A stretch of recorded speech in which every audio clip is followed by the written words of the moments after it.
Praise the Lord. The best wishes to you and your family members in the name of God. దేవుని నామమునకు మహిమ కలుగును గాక. దేవుని నామం పేరిట మీకును మీ కుటుంబ సభ్యులకును శుభాభివందనములు. ఈరోజు దేవుని వాగ్దానం. Today God's promise. ఇది మొదలుకొని నిరంతరం నీ రాకపోకల యందు యెహోవా నిన్ను కాపాడును. కీర్తనల గ్రంథం 121 అధ్యాయం 8వ వచనం.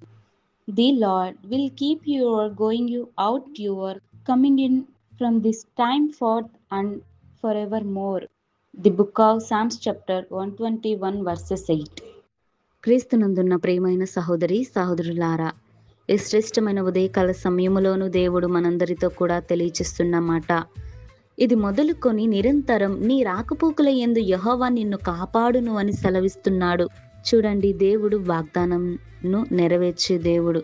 మన పట్ల ఆయన ప్రణాళికయు ఆయన యొక్క ప్రేమ మన పట్ల ఎనలేనిదిగా ఉన్నది. చూడండి, ఆయన ప్రేమను మనం వెలకట్టలేం. ఆయన కృపను మనము పొందుకొని ఉండాలి. ఆయన కృప లేనిదే మనము ఏ క్షణము కూడా ఎలా ఉంటామో కూడా మనకి తెలియదండి. కనుకే దేవుని యొక్క కృప, దేవుని యొక్క కాపుదల మనకు ఉండాలి. మనం చేస్తూ ఉన్న ప్రయాణంలోను, మార్గాలలోను, రాకపోక వాటిలన్నిటిలో కూడా దేవుని యొక్క కృప అనేది మనకు తోడుగా ఉంటుంది. ఆయన జాలి కలిగిన దేవుడై ఉన్నాడు.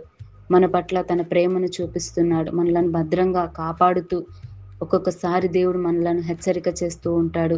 వాటిని బట్టి మనం ఏమవుతామంటే నిర్లక్ష్యం చేస్తున్నామేమో, కానీ దేవునికి కోపం తెప్పించే విధముగా పాపము చేస్తూ లోక సంబంధులుగా కాకుండా దేవుని సంబంధుగా జీవించినట్లయితే దేవుడు తప్పకుండా మన పట్ల సంతోషాన్ని కలిగి ఉంటాడు.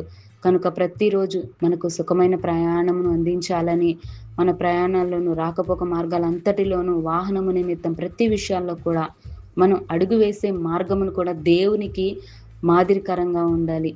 దేవునికి కృతజ్ఞత చెప్పే విధంగా ఉండాలి. కనుక ఈ వాగ్దానాన్ని మనందరి జీవితాలలో దేవుడు నెరవేర్చును గాక. ఆమెన్. ప్రార్థన. మహోన్నతుడా, సర్వాధికారి, మా ప్రియ పరలోకపు తండ్రి, నీకెన్నో వందనాలు, స్తుతులు, స్తోత్రాలు తండ్రి. ఉదయకాల సమయంలో దేవా, నీవు మా పట్ల తండ్రి వాగ్దానాన్ని నెరవేరుస్తున్నందుకు దేవా తండ్రి స్తోత్రాలు. ప్రభా, నీకు వినయము విధేయత కలిగి ఉండాలి. ప్రభా, ఈ రోజుల్లో తండ్రి మనుషులైనటువంటి వారు తండ్రి చాలామంది ప్రమాదాలకు గురవుతూ ఉన్నారు.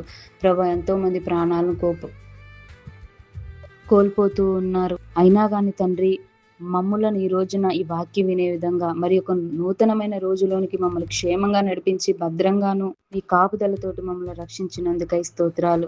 ప్రభా, కృతజ్ఞత భావాన్ని మేము కలిగి ఉండి నీ యందు విశ్వాసంతోటి వినయం విధేయతతోటి ఉండేలాగున అటు కృపా కాపుదలు మాకు నీ వాక్యం వింటున్న వారందరికీ దయచేయమని యేసయ్య నామమున వేడుకొంచున్నాను తండ్రి. ఆమెన్.